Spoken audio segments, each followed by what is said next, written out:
Hello, it's Lori here, and here we are with our Excel worksheet made from our CSV file, which we showed you how to do in the other video, in another video.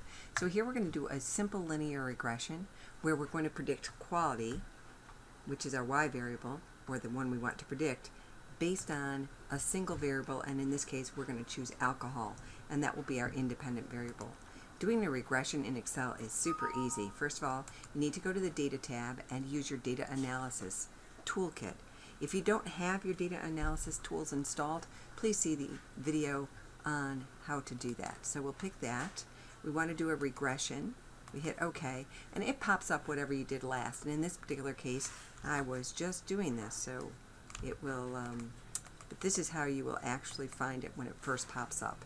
So the first thing we want to do is input our dependent variable, or our Y variable. And in this case, it's quality. So what we're going to do is highlight that little box and indicate that we want the whole quality column of data. We don't want the whole column because that will include lots of rows of no data, and that will confuse the tool pack. So we just want the ones that have data in it. Rather than scroll all the way down through 1,600 lines in this case, I can highlight just the top few, hit Control Shift and down arrow, and I will pick up all of the data in that column. And in fact, I've got column L from row 1 through 1,600, so that looks good. Next, I want to put in my independent variable. I'm going to pop myself right back up to the top. I'm going to highlight alcohol and the first few rows of data. I'm going to hit Control Shift and arrow down, and I'm going to pick up that whole column of data, but not the whole column.